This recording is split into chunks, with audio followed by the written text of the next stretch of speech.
10 तारखेला आमरण उपोषण सुरू होत आहे. आता पहिलंच माझं शरीर देवी स्वराज्याचे संस्थापक राजे छत्रपती शिवराय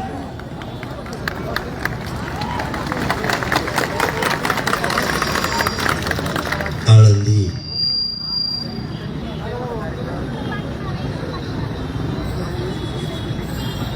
या नगरीतून वारकरी संप्रदायाचं संस्कृतीचं जतन केलं जातं. ती विश्वाची नगरी देवाच्या गांधीच्या चरणी माऊलीच्या चरणी नतमस्तक होऊन आणि आळंदी नगरीतील झेंड्याला माझ्या मराठा बांधवांना माझा मानाचा जय श्री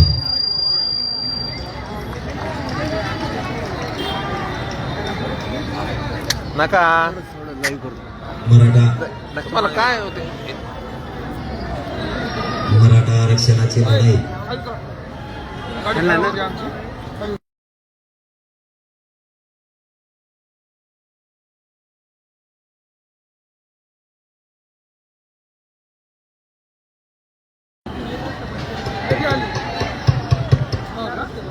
मराठा आरक्षणाची लढाई आता जवळपास संपत आली. कारण आतापर्यंत जवळपास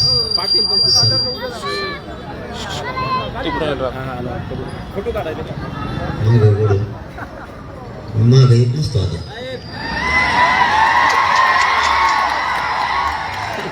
श्रीरामराव आता 60 लाख लोकांना नोंदी मिळत त्यातून 2 कोटी श्रीरामराव आता मागे सरकत असतो.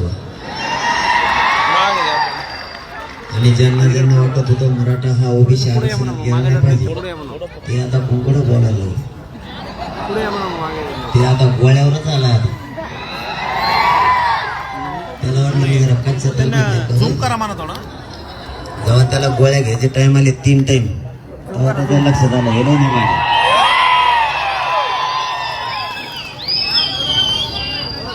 अरे महिलांच्या बद्दल आदर ठेवायचा, त्याला फार झोडपून काढायचं पण महिलांबद्दल आदर ठेवायचा. ही संस्कृती आहे. महिला कोणाची पण असो.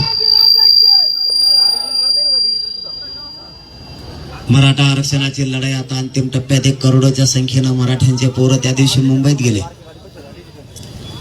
आणि जो मराठा आरक्षणासाठी कायदा लागतो म्हणजे ज्या मराठ्यांच्या या राज्यात नोंद सापडली नाही त्याच्यासाठी सगळ्या सोयऱ्यांचा कायदा पारित करायचा होता. पण विधानसभा सुरू नसल्यामुळं राजपत्रित अधिसूचना काढावी लागली. तुम्हाला साधं एखादी जमीन जरी घ्यायची असली तरी तुम्हाला 15 दिवसाचं जाहीर प्रकटन द्यावं लागतं. मराठे तर 2000 आणि 2001च्या कायद्यात बदल करायचा आहे यासाठी मराठ्यांनी संघर्ष केला. कारण 2001च्या कायद्यानं राज्यात आरक्षण दिले. 1967ला एकदा शासन निर्णयावर दिलं, त्यानंतर मंडल कमिशनने 1990ला दिलं. परंतु ओबीसी आरक्षणाचा 2000 आणि 2001चा कायदा झाला आणि त्या कायद्यानुसार ओबीसींना आरक्षण दिलं गेलं. जर त्या कायद्यात एखादी दुरुस्ती करायची असली तर तुम्हाला राजपत्रित अधिसूचनेशिवाय पर्याय नाही.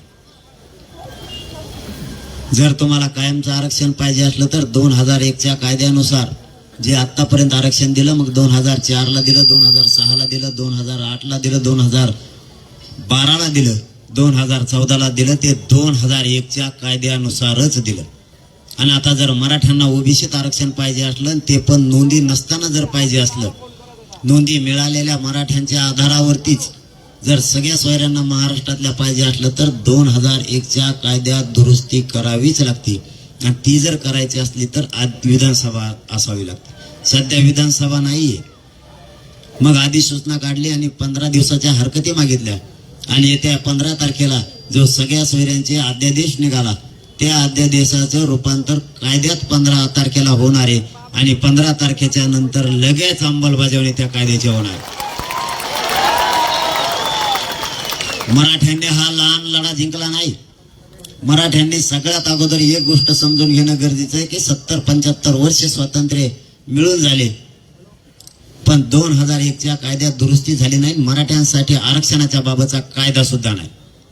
ही पहिली घटना अशी आहे की मराठी करोडच्या संख्येने एकत्र आले आणि 2001च्या कायद्यात दुरुस्ती करून सगळ्या सोयरे हा कायदा पारित केलाय. हा मराठ्यांसाठी खूप मोठा कायदा आहे. मराठ्याने तेच समजून घेणं गरजेचं आहे की हा कायदा खूप मोठा आहे. हा जर लहान नसता तर या सगळ्या टोळ्या आपल्या विरोधात याचिका करायला उतरल्याच नसत्या. अख्ख्या टोळ्या कामाला लागल्या. ह्यो याचिका करतोय, त्यो याचिका करतोय, मान्य न्यायालयाने सगळं फेटाळून लावलं. कारण 2001च्या कायद्याला चॅलेंज करता येत नाही. त्याच्यात दुरुस्ती सरकारचा निर्णय दुरुस्ती करण्याचा.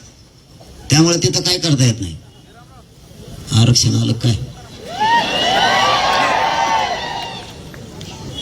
आता भितडातून त्याच्यातून कोरून काढून सगळं मराठ्याने आणलं इकडं. काय ठोलं निवा झालं कुठं काय. आता गोरगरीब मराठ्यांच्या पोरांचं कल्याण व्हावं म्हणून हा संघर्ष सुरू आहे आजपर्यंत. आणि आणखीनही मागं हल्लो नाही. काही जण म्हणतात ते सोशल मीडियावरती भिकार विचार मांडतात, भंगार कोडून आणले तर कोडून नाही. ते म्हणतात मुंबईला गेलं काय मिळालं. तुला काय माहिती रे काय मिळालं. ते म्हणतात मुंबईला गेले, लढाई जिंकले आणि तहात हारले. तुला तह कळतो का. गोधाड्यात झोपला घरी आणि इकडं आम्हाला तह सांगतो. अरे मराठे मुंबईत गेले आणि लढाई जिंकल्या आणि तह सुद्धा जिंकले.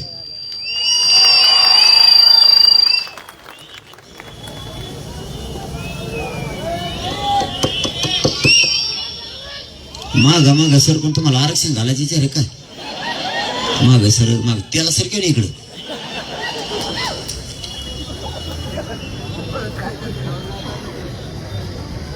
मराठ्यांनी सांगितलं होतं आम्ही शांततेत जाणार आणि शांततेत येणार, पण येताना आरक्षण घेऊन येणार. मग तिथं काय गोणीत भरून ठेवतं काय जायचं घेऊन यायचं. हे कायद्याचं राज्य आहे. तुम्हाला कायमचं टिकवायचं असलं तर कायद्यात बदल करावा लागणार. आणि तो मराठ्यांच्या पोरांनी वेशीवरच केला. मराठ्यांच्या पोरांची एवढी धास्ती होती की सरकारला मुंबईच्या वेशीवरच मराठ्यांना राजपत्रित अध्यादेश काढून आरक्षण द्यावं लागलं. आता फक्त अंमलबजावणी राहिली. ती घेतल्याशिवाय पण हलत नाही. कारण ती अंमलबजावणी घेण्यासाठी 10 तारखेला पुन्हा आमरण उपोषण पुकारले. कालपासून नुसती पळापळ सुरू झाली. एवढं तरी त्या सोशल मीडियावर खोटं येणाऱ्याला कळालं पाहिजे की मंगळवारी आणि बुधवारी कॅबिनेट असते. कॅबिनेट कधी असती. मंगळवारी बुधवारी. सोमवारी कॅबिनेट झालीच कस काय काल. त्यांनी येणाऱ्याला एवढं तरी डोकं पाहिजे. आणि नुसतं म्हणतो 30 वर्ष झाले मी वाचतो. काय वाचतो पुस्तक. तुला जर कळण्यात कशात काय केलंय पोरांना. मंगळवार बुधवारची कॅबिनेट सोमवारावर आली. रात्रंदिवस पळायला लागले. काहीच मिळालं नाही असं जर कोणाचं म्हणणं असलं तर 75 वर्षात 57 लाख नोंदी कमून नाही मिळाल्या. 39 लाख मराठ्यांना आतापर्यंत आरक्षणाचे प्रमाणपत्र वाटप झाले. आणि एका नोंदीवर काल एक धाराशिव जिल्ह्यातला एक बांधव आला होता. त्याची फक्त एकच नोंद सापडली होती. 140 जणाला त्याला प्रमाणपत्र मिळाले एका नोंदीवर. आतापर्यंत 2.25 करोड पर्यंत आकडा गेला असा अंदाज आहे. सरकार डाटा द्यायला आणखीन तयार नाही. परंतु 39 लाख पत्रावर 5-5 जरी म्हणलं तरी आतापर्यंत 1.5 करोड पर्यंत मराठा गेला असं आरक्षणात. हे आंदोलनाचे यश नाही काय. आतापर्यंत का नाही मिळालं. मग सगळे गॅजेट घ्यायचं ठरवले. मराठ्यांना ओबीसीच्या सवलती लावण्याचा शासन निर्णय पण झाला. प्रत्येक निर्णयात सरकारला आपण निर्णय घेण्यासाठी भाग पाडले. आणि ते म्हणतो मुंबईला गेलं काहीच नाही मिळालं. त्याचं पण खरं आहे. एका बाजूने जर बघितलं त्याचं खरं आहे. त्याला काहीच नाही मिळालं. कारण ही पैदास मराठ्यांच्या जीवावर मोठं होणारी, मराठ्यांच्या जीवावर खायचं आणि मोठं व्हायचं, यांना पैसे कमवायचे आणि पद कमवायचे, ते मात्र यांना मिळालं नाही. आणि मी जिवंत आहे तोपर्यंत मराठ्यांच्या जीवावर कोणाला पैसेही कमवू देणार नाही आणि कोणाला पदही मिळून देणार नाही. देणार तर मराठ्यांना. कारण माझा काय हट्ट नाहीये. गोरगरीब मराठ्यांचे पोरं मोठे व्हावेत एवढाच हट्ट आहे. मी जे जे केलं ते माझ्या समाजासाठी केलं आणि पूर्ण जीवनच मी समाजासाठी अर्पण केलंय. आणि इथून पुढेही करणार आहे. आणि ज्या समाजाला मी माझं कुटुंब बाजूला सारून या समाजाला मायबाप मानलं, या समाजाला माझं कुटुंब मानलं आणि ज्या समाजाला मायबाप मानलं त्या समाजाची गद्दारी करणारी पैदास माझी नाही. मी जितका काय लढलो आणि इथून पुढं काय जे लढणार आहे ते समाज आणि समाजासाठीच. बाकी ज्यांचं काही काहीच वेगळं वेगळं म्हणणं आहे. आता त्याला माझा नाविलाज आहे. तुम्हाला काहीच मिळालं नाही, तुम्ही गल्ली गल्ली तिथे हिंडला असताना पैसे मिळतात का बघितले असन, एखादा पद मिळतंय का बघितलं असं, नाही मिळालं. कारण तुम्हाला मराठ्या जीवावर काही सवय लागलेली. आम्हाला मिळालं. आम्हाला गोरगरीब मराठ्यांना 75 वर्षात नाही मिळणारा कायदा हिसकावून आणला आम्ही, ते आम्हाला मिळालं. त्याच्यात आमच्या गोरगरीब करोडो मराठ्यांचं कल्याण होणार. तुम्हाला नाही मिळालं त्याला आम्ही काय करावं आता?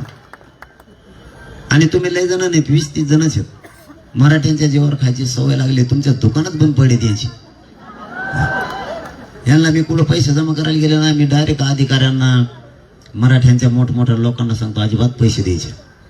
तिकडून एकमेक खुटी हाणून ठेवली, त्यामुळे ते यांना पैसे देणार. कारण आम्ही सांगितलं आम्हाला पैसे लागतच नाहीत. गोरगरीब मराठी 10-10 रुपये जमा करतात, कार्यक्रम करते, यांना देऊ नका. आणि तुम्ही किती दिवस मराठ्या जीवावर खाणार आहेत? कामं करा, शेतात जाण, तिकडे शेण खानूची. गोरगरिबांच्या लेकरांचं कल्याण होऊ द्या, त्यांना अधिकारी होऊ द्या, त्यांना IPS IAS दर्जाचे अधिकारी बनवू द्या. आणि काही स्वप्न नाही. हे आरक्षण देऊन मराठ्यांचे पोरं क्लास 1 पासून क्लास 4 झालेले अधिकारी बघायचे, त्यांच्या चेहऱ्यावर आनंद बघायचा आरक्षण देऊन, बस. आता या आरक्षणामुळे आपल्याला राज्यासह केंद्रीय कॉलेज सुद्धा मिळणार आहेत. आता विरोधक संपले, त्यांचं सोडून द्या. आता तुम्ही एकटाच राहिलाय तेव्हा आता, आणि त्याला मी एकटाच खंबीर आहे. मी एकटाच त्याची एवढी बेजारी केली तर तुम्ही मागं लागल्यावर त्याचं काय होईल? पण त्याला कळत काय नाही, नुसतं मला म्हणता येते, त्याला काही कळत नाही. बरं, मला काही कळत नाही तर तुम्हाला होतं ओबीसी आरक्षणात मी येऊ देणार नाही, गेलो का नाही?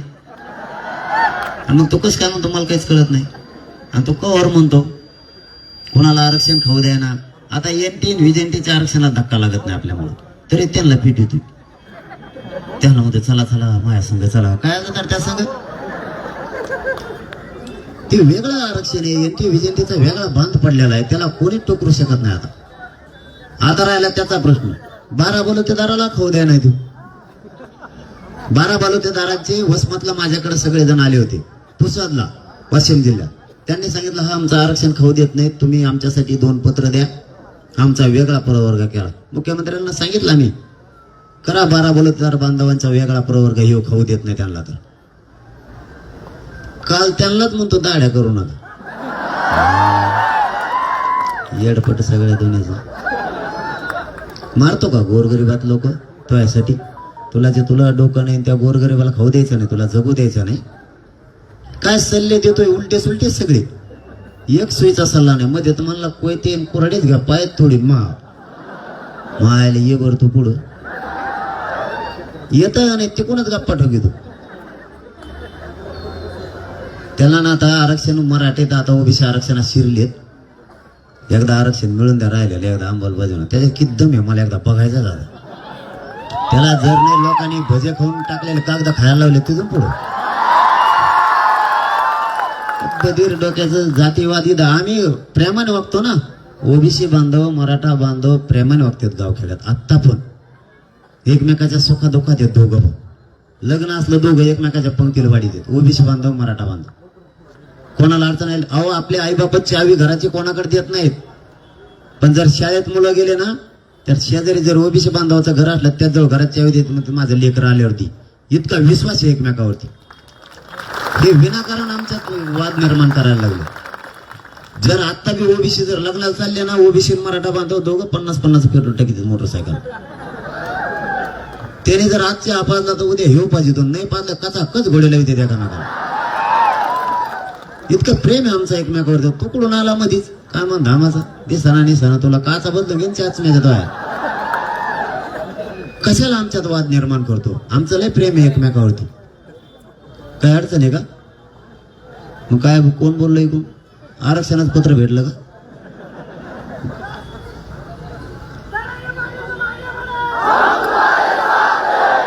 अरे मग मी आगेचे ना का पिच्छे काय?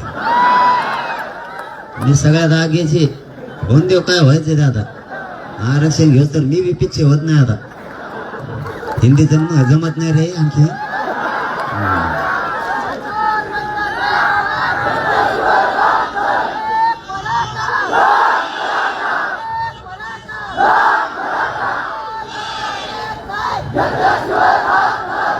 हिंदी जमत बर का, पण ते पत्रकार बांधव काय करते तर आधी एक दोन प्रश्न मला दम्मानी विचारते, मग मी चांगले उत्तर देतो. ते एका की त्याचं नाव घेतात, मग सगळं बिघडूनच जातं खातं. मग सगळं हिंदी कोंकड काऊन जाती, त्याला कळना मी काय उत्तर दिलं, मला कळना त्याने मला काय विचारलं ते. आणि प्रतिनिधी बांधव बी माया लगेच आहेत. ते जर मराठीचे ते जरा लागलं, मला कळत नाही मराठीत काय मला. आता मी शिकायला लागलो, हळूहळू शिकतो चांगली. आणि आता आरक्षणाचं काय राहिलं नाही.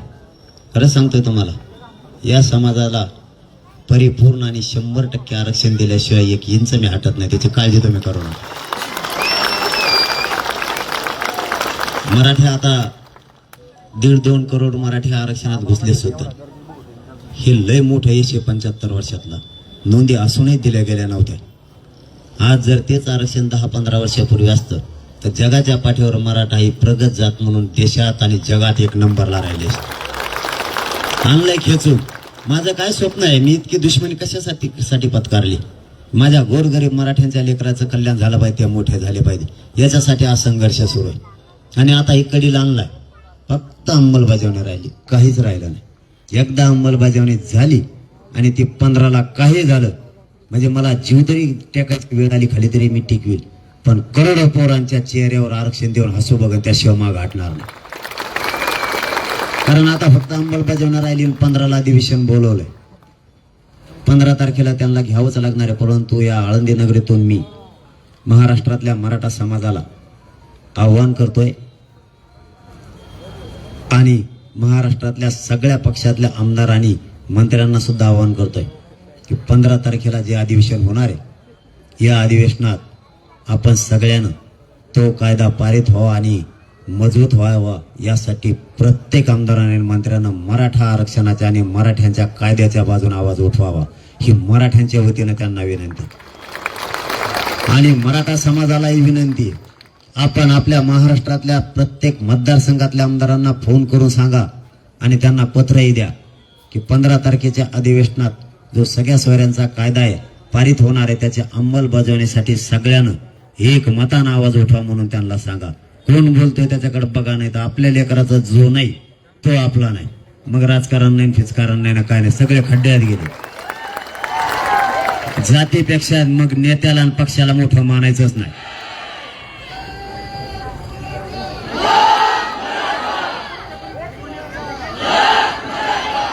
दहा तारखेला आमरण उपोषण सुरू होत आहे. आता पहिलंच माझं शरीर मला साथ देत नाही, पण या अंमलबजावणीसाठी नाविलाज आहे. जे होईल ते होईल. रायगडाच्या पायथ्याशी रायगडाची पवित्र रायगडाची कंपाळाला माती लावून आलोय. गेलो तर जाईल, नाही तर माहीत सुद्धा नाही रायगडावर पुन्हा दर्शनाला जाईल का. पण मराठ्यांच्या पदरात आरक्षण टाकल्याशिवाय माझा देह जरी मला या जमिनीवर ठेवायची वेळ आली तरी मी हटत नाही आणि हटणार सुद्धा नाही. शब्द तुम्हाला देतो आणि थांबतो. धन्यवाद.